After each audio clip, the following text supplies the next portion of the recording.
Howdy y'all, and welcome back. Today this is a cheap restoration project. This I just picked up for about 20 bucks. This is a 1912 to 1915, somewhere in that ballpark, Columbia Grafonola. They were real good with names back then. There were a lot of things with that similar name. There was the gramophone, there was the Victrola, they kind of played around with that. This is what's, I believe they refer to as a vacation model. It doesn't have quite all of the luxury things. It doesn't even have a brake, technically, which is kind of weird, I guess, but you can stop it with the, well, you should be able to stop it with the speed control. We'll get into that later. And there's no place to store needles or anything like that. Now this is missing some stuff, namely the motor. I don't know that this is the original plate either, but we're going to make it work. And I know that this is not the original arm, but we're going to try and make it work. Basically, these are compacted gramophones, and a gramophone, to us Americans, the word is used more liberally to describe all phonographs in some places, but the technical definition of a gramophone is a phonograph that has the large brass, well, not necessarily brass, but usually brass horn on the outside. This has an interior horn. Be careful. I'm actually going to take this off because this is about ready to fall off. This opens and closes. Basically, this tube goes all the way through here and down into here. So the main parts of this project include a motor, which I have. I do have a, we'll say sacrificial motor that I'm going to use. Making this work, put it this way towards the camera, this is the arm it came with. I don't know who made this, but there are some problems with this. One, it doesn't really set on here. Two, if it does set flat, it doesn't actually reach down here the whole way, so we're going to have to figure all that out. And we're going to have to figure out a way to...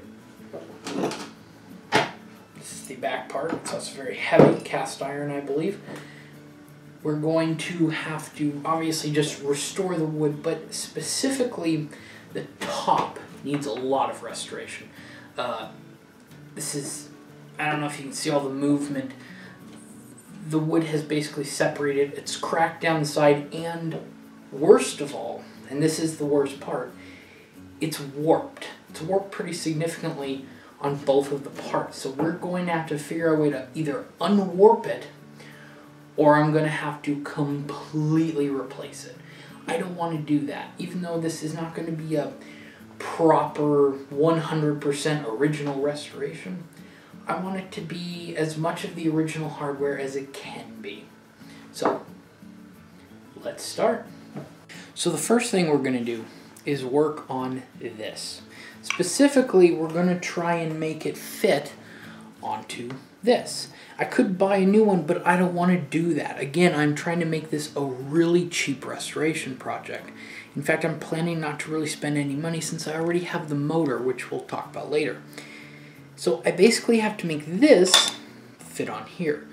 Right now it's too loose, but I got some stuff that I think will fix that. I took a quick trip to Ace and I picked up 5 things. One is that bronze bushing. Then I picked up 2 steel washers. And finally 2 very small flathead aluminum screws. I didn't really want aluminum, but they were the only thing that really matched this color well. The idea is we're going to take this out. This was at some point held in by a small screw, which is what one of these is going to do. This is going to go in its place. And what we're going to do, if it works, is fit this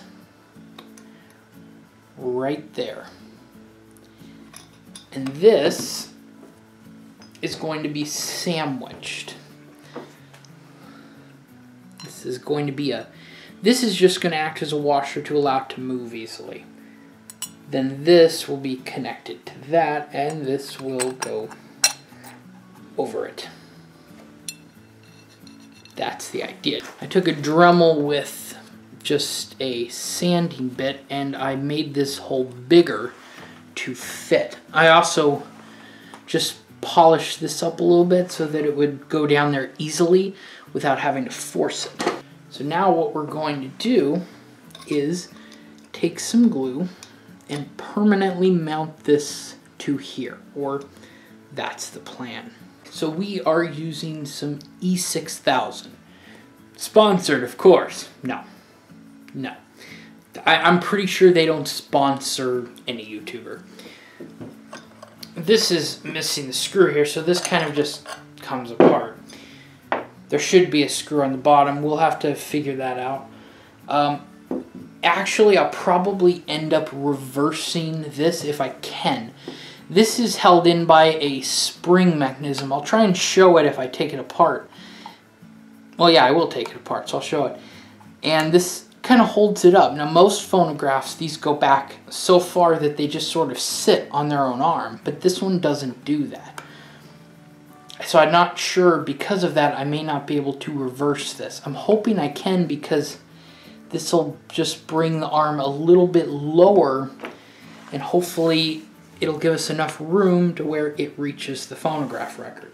And just very simply, I'm going to put on the glue. And I will sing a show tune while I do it. No, I won't. The hills are alive with the smell of this glue in an unvented room. Ugh, it's not wrong. Now, I'm not using JB Weld on this for one specific reason. I have no idea what kind of metal this is. This is definitely steel, but this feels more pot metal-ish. That doesn't mean that's low quality necessarily, it's just a concoction of different metals. And if aluminum happens to be one of those metals, and it probably is, JB Weld doesn't typically work that well. I might help to have the right one. Now, the downside to the E6000 is that it takes a very, very long amount of time to dry. So, in the meantime, I'm going to go ahead and get this cleaned up and repainted. That way it's nice and ready for us. This old part we won't be using anymore. And, well, I'm going to keep recording other stuff that I'm doing. I have to do the impossible and unbend bended wood. That sounds wrong.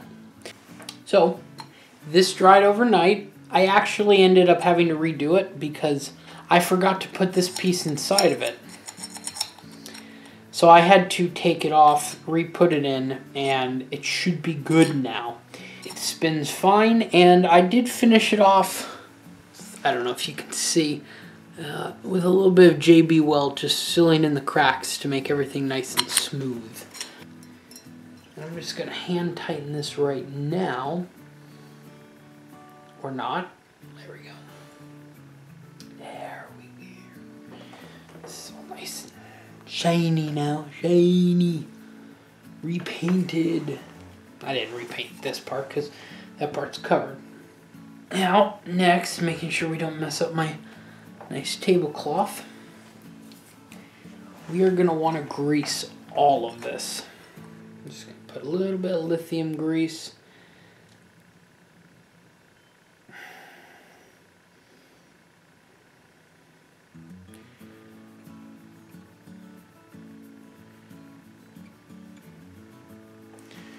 Okay, set that down.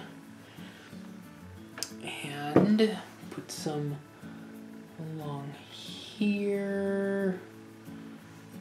Try not to get any on the paint. won't hurt it, but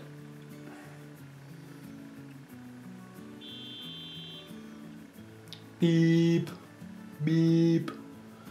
What an awful sounding horn. I've never heard a Prius beep its horn, maybe because it's always in the way of other cars, not vice versa. But I imagine it must have a terrible horn. Okay, now I have to actually get this down in there. Get it down the whole way, which I'm giving it the middle finger right now, which is nice. But it is my longest finger, so it's still not down quite the whole way though. Tools at the ready.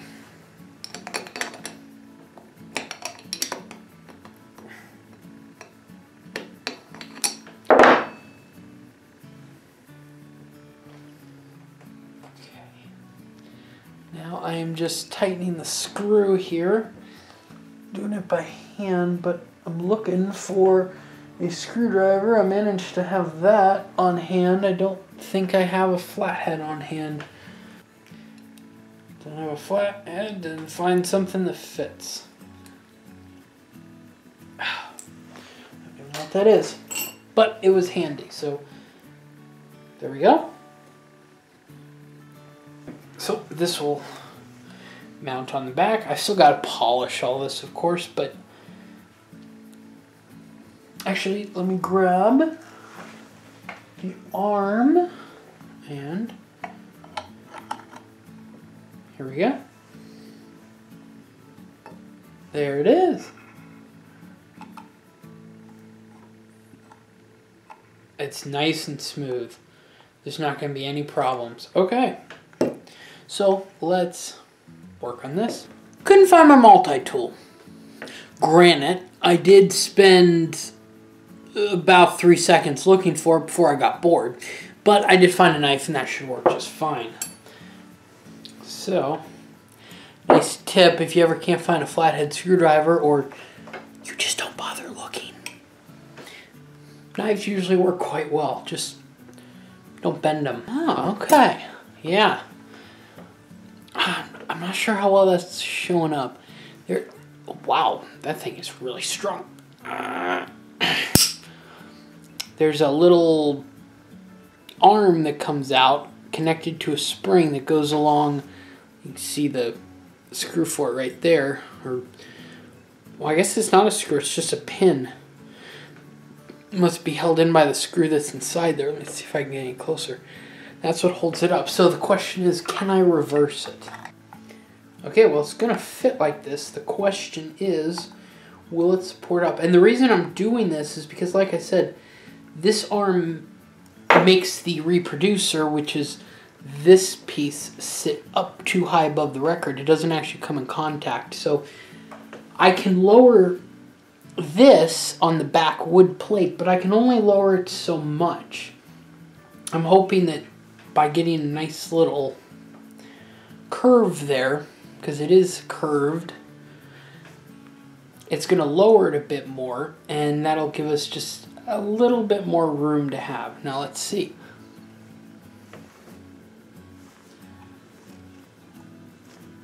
Works quite well like that. That'll work. That's going to work. Now for the hard part. Fixing my wood. It's only a half joke. The truth is, this is the hardest part of the restoration. Don't get me wrong, the sanding and the getting all the varnish and clear coat off is hard as well, but it's more time consuming. This is more of an experimental idea. Now what I've done so far is I separated this top piece, and yes, it didn't come off real good, but it came off well enough. Nothing we can't fix. And I took off this bottom piece, which came off very nicely, I might add. And now I have these. Now, of course, the biggest problem here is that these are cracked in half. No, it isn't actually. That's nothing that our friend Mr. Tight Bond can't fix. Not sponsored. But if you want to, woo! sponsor me. No, I'm just kidding. That is what I recommend, though. No offense against like Gorilla Glue, it's fine. It's just, this is easier to deal with. Moving on.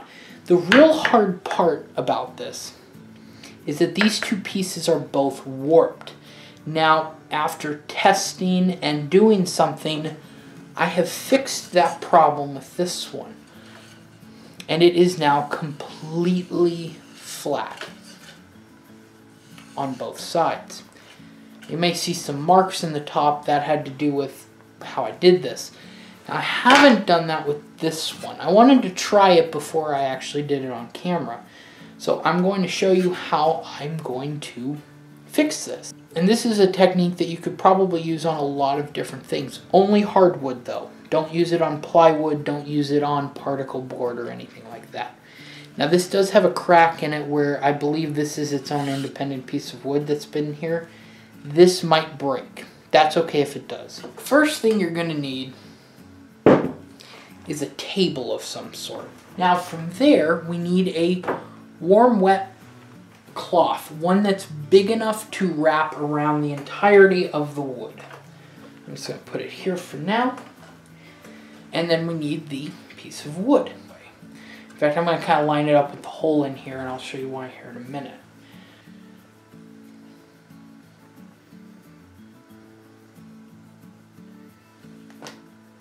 Okay. What we're going to do is take clamps. 3 of them should be enough. And I've got to get to the wood, which is everyone's problem, right? And I need to clamp it about where the worst part of the bend is, and that is about here on this side. This is a quick clamp. You can buy these for about $3 at Harbor Freight. Get it a little tighter than you think you need. Ladies, I don't know what that means. I'm going to put one in the middle, which is just to keep anything new from warping. And one right over about here. We may have to move these later, but there's no reason for me to really show that part of it. What we're trying to do is clamp it down tight enough. I feel like Mr. Wilson from the Tim Allen show, which I can't think of the name of, Tool Time, Home Improvement, that's the name. Tool Time was the show within the show. Do I have any advice? Actually, I'm giving advice, so it probably is appropriate. And you can't see all of my face. The point is, the idea of what we're doing is you're getting the wood wet so that it's soft, and then we're flattening it. And what will happen is, in about 8 hours, I'll take this off, and I'll probably show it. There might not be a real reason to, but I'll just take this off, reclamp it down, and I'll let it dry overnight. And the idea, okay, I'm sick of being Mr. Wilson here. Okay. The idea of what this is going to do is flatten it out. And when it dries, it will retain its correct flattened state. Now, obviously you need, I use this, which is very thick. I mean, this is about 2 inches thick. It's not going to bend. You can also use metal. If you have a workbench, then use a workbench. That'll work well as long as it's not a really cheap garbage one. But for this project, this should work pretty well. Again, this is going to crack. I'm like 90% sure of it, but we can fix that with wood glue tomorrow. Well, what'll be tomorrow for me and right in a few minutes for you guys. For those of you who are saying that this will not work, well, it already did. It doesn't even have to be that perfect. It just has to be good enough to where it sits flat. It's actually held down by 4 screws as well for some reason, which will keep it from warping in the future. Unfortunately, those screws were not on it at some point, and I would guess it got wet. I'm not 100% certain on that, but that would be my guess. It's been around 104 years, give or take. Good chance it's gotten wet at some point, sitting in a shed or in a garage or whatever. So I'm done right here for now, and you will see me right now.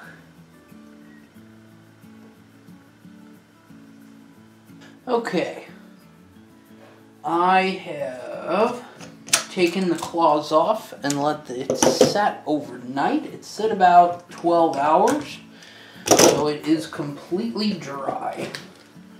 And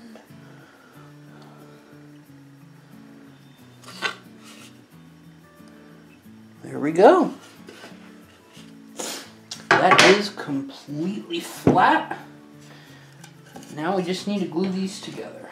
Oh, they fit perfectly. They fit perfectly. Yeah. Go grab some glue.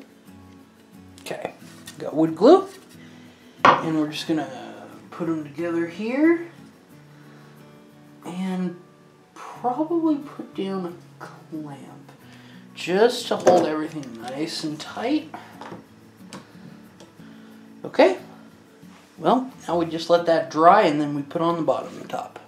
So I completely changed how I'm doing this. Putting them together, I don't think quite got them flat enough, so what I've done is I actually glued on the bottom to one side.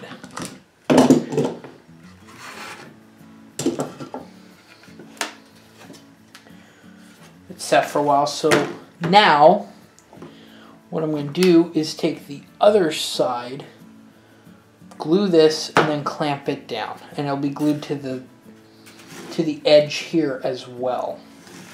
That should make everything flat enough.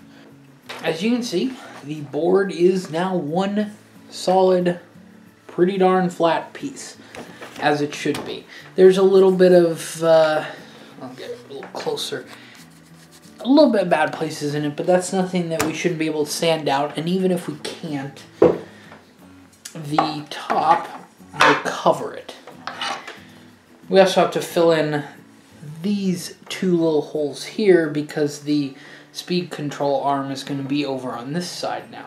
This is where it comes up. Now this is the motor I have for it. This motor, right there, came out of a Radyne phonograph that was broken apart. To cut the new holes, what I did was I just basically took a piece of paper, punched two holes directly through it, and then I took a pencil and I traced over so I could see exactly where the holes were, and I just put them on the board directly in the center and drilled through them. Worked perfectly. I've come up with two problems though. One is that we have to use the original platter. Now I do have a newer platter, the one that came with this motor. It's a little too modern. It's sort of 1920s, 1930s-ish. And because it's a portable phonograph, a suitcase phonograph, it was too small. This platter is actually the size of a 10-inch record. I could have technically put the newer one on here and just tried to make it look a little bit more old-fashioned, but the truth is, it looked weird being too small. This is the right size. I'm not saying this is necessarily the original platter. I don't know that for certain. It's the one that came with this. I do know that. But as you can see, this doesn't fit on here. So what I did was I drilled this off. This is the bottom piece, what actually holds the platter on from the other platter. It goes on there quite well. The problem is this has one too. Now, you can kind of see here, this one's much deeper, and if I do this right, you can see where the holes went through. I already took the rivets out.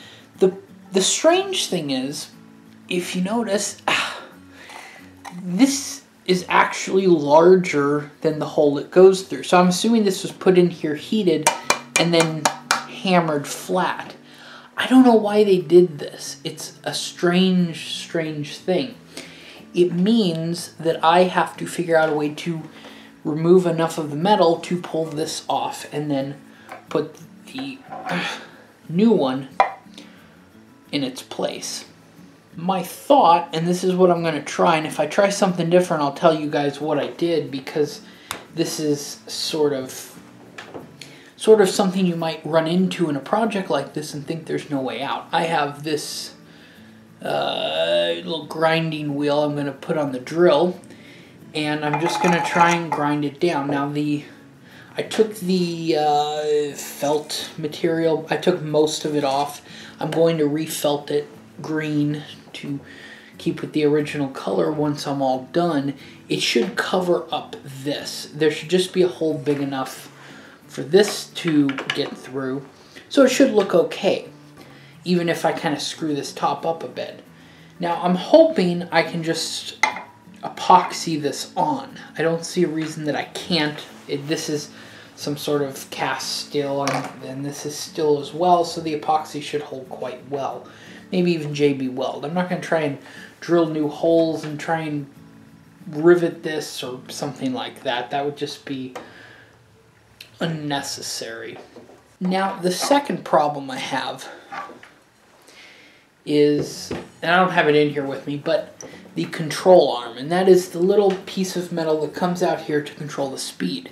The problem is, it's not, well, there's two problems actually. It's not long enough to reach out here to the outer platter, I don't believe, and regardless of which platter I used, this is now not tall enough to where this can go down all the way, so it ends up scraping on the platter. That's because this board is much thicker than the board from the suitcase phonograph this came out of. As of this point, I have absolutely no idea how I'm going to do that. Oh, and one last thing before I go, and you're going to stay there. Obviously, the plating on this is shot, so I'm just going to paint it silver. I think considering how small of a line it is, it should look fine. All the rest of the metal I can polish up, but this I really can't because it is plating and it is literally coming off. So I have this completely stripped, sanded, and stained already. Luckily, I was actually able to save the original logo. They do make reproduction water slide logos, but you know, it's always nice to first of all save about 30 bucks and keep the original. And the one that they offer is a little bit different, so that works out really well. All of this was also re-glued on the bottom. The label is still there, which is kind of cool. I was afraid that would end up dying. It's the back. Here's the side. This stuff unfortunately didn't come out real great. This is the new hole for the new arm. This is the old one. Unfortunately, I think my wood putty was a little bit dried out, but that's okay. It's not a big deal. You know, like I said, this phonograph isn't worth that much. In perfect original condition, it would maybe be worth $300 or $400 at most. So this isn't something I'm redoing for the value. I'm just keeping this old gal alive. Now, here we have the actual turntable, which this is the one that I finally cut out. What I had planned worked. I ended up having to put another larger washer in place because otherwise this sat too low because this has a bigger lip than the other one, so it was catching. So I raised it up a bit. Now it sits at a perfect height. The top is felt pads that you buy. I don't know if you can get them at Home Depot or Ace, but or at Lowe's, but they sell them at True Value and Ace. They're actually adhesive, and they aren't quite big enough. So if you can see, there is a line down the center. Oh well, yeah, I could have bought felt. If this was a more valuable phonograph, that's what I would have done. I didn't really feel it was necessary. This looks good enough. I put these felt pads on the lid of a cheese crisp container, and then I used a actually this, nice old one, to draw out the circle and then cut it. Now the reason I did that is because if you try and cut the cloth bends when you go to place it on. It won't be, you know, perfectly round. So that was just an easier way to do it. And then I just glued it on the bottom. And then this has been painted silver. Again, the chrome was way too far gone, but the silver paint will look good enough. I still have to clear coat this, and well, I'm going to do two things on clear coating it, and I'll explain that later after I've done it. In case you're wondering, what I did use to fill in the hole over here, I used, what is this? This is Famo wood. I've never used this kind. I've never actually seen this kind before, but it was a darker color, so it matched pretty well. And it's not plastic ones. I don't like the plastic ones. They dry kind of weird. Maybe they're a little bit stronger, but they don't look as good. And again, this one doesn't actually look real great, unfortunately, because it was kind of dried out, sadly. But it's a little thing. And then I stripped the outside off with this. Let's see, this is citrus strip.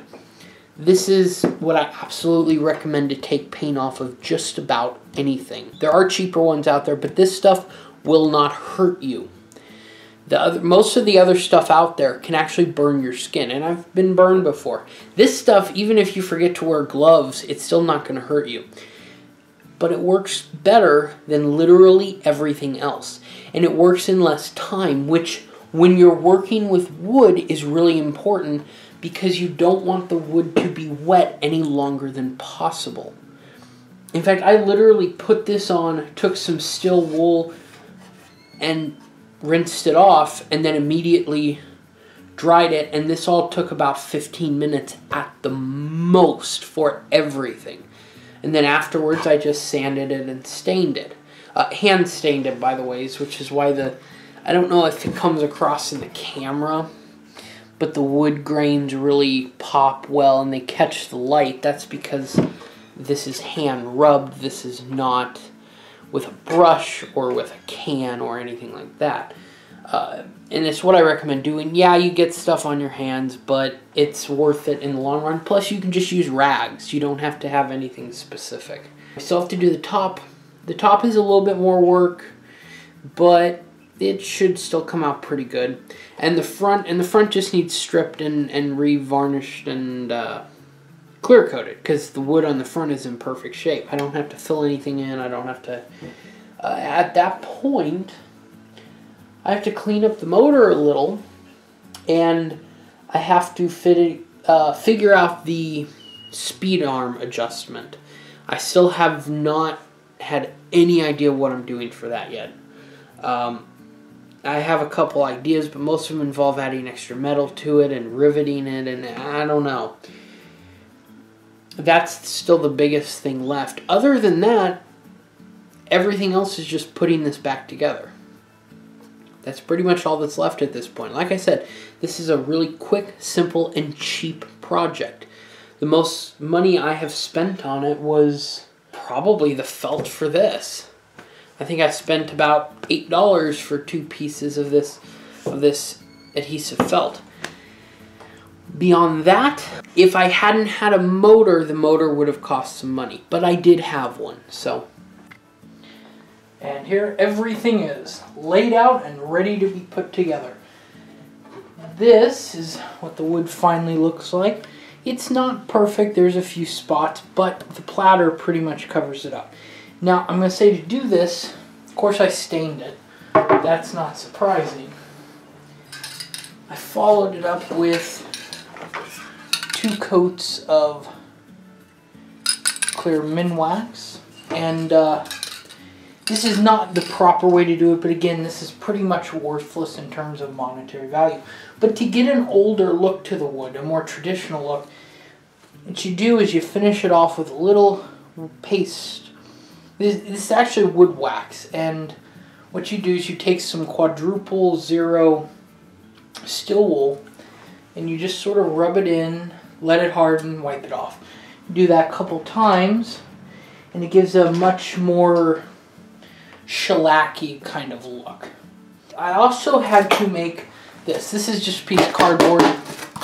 This actually goes on the bottom, but I don't have the piece that went on there. I don't think it was wood. It was probably some sort of particle board or yeah, whatever it was.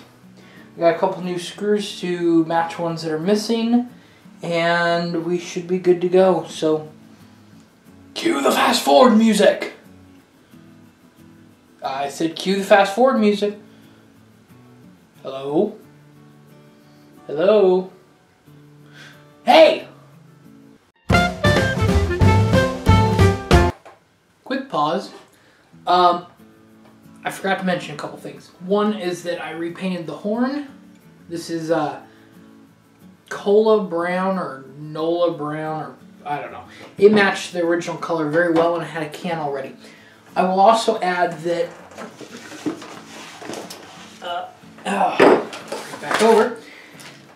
This is all cleaned up. I got all the old grease off, re-oiled, and one of the things that you want to do if you're ever doing this little pad right there that presses up against the wheel, put some oil on that. Not grease, oil. Lastly, I just made a little wraparound piece of metal for the arm, and I inverted the way this goes in. These used to both face up, now one faces up, one faces down. I think it should work quite well. Resume music.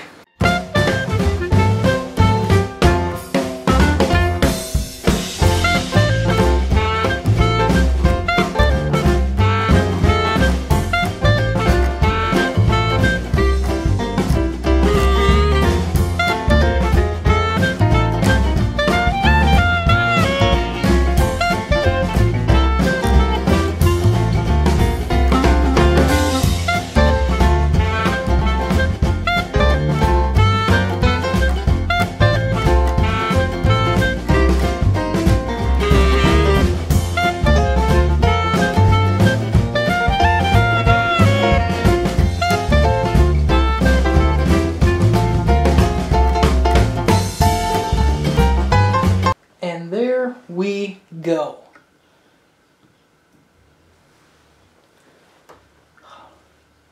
That is everything. Well, there is the little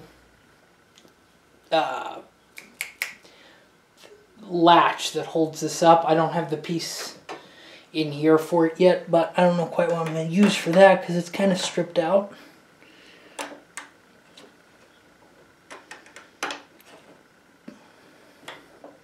I need to oil that a bit, but there's only one thing left to do.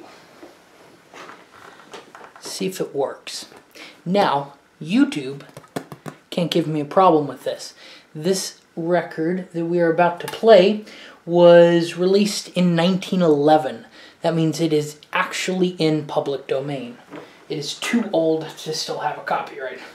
In fact, this copy specifically was released in 1911. I don't know if the speed's going to be right. I might have to adjust the speed arm some, but we'll find out.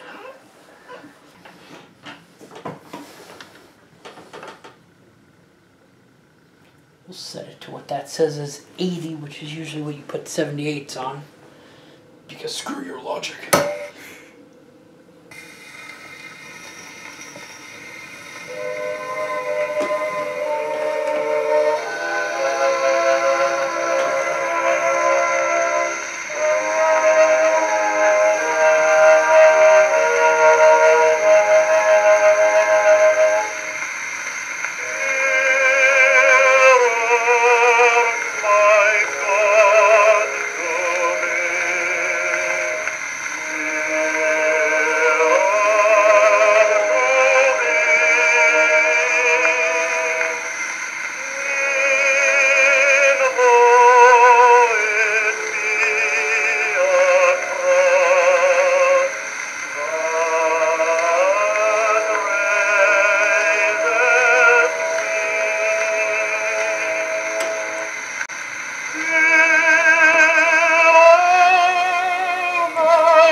And there we go.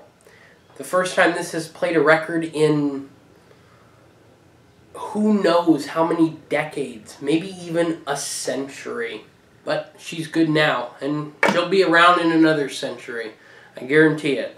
Now I'll say this, on the last project video, I said I was going to do like a slideshow thing for the next ones. I'm still going to be playing around with that. I just didn't do it for this one, because a bit of this was recorded actually before that one, and because this took a while. I mean, this was a pretty big project. Then I got sick, and you probably heard some of me being sick on here. We also had a light go down in here. It's working now. So, real good luck there. But, hey, this all came out good. Only one thing left to do. Let Mr. Henry Burr play us out.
I can see the promise and call.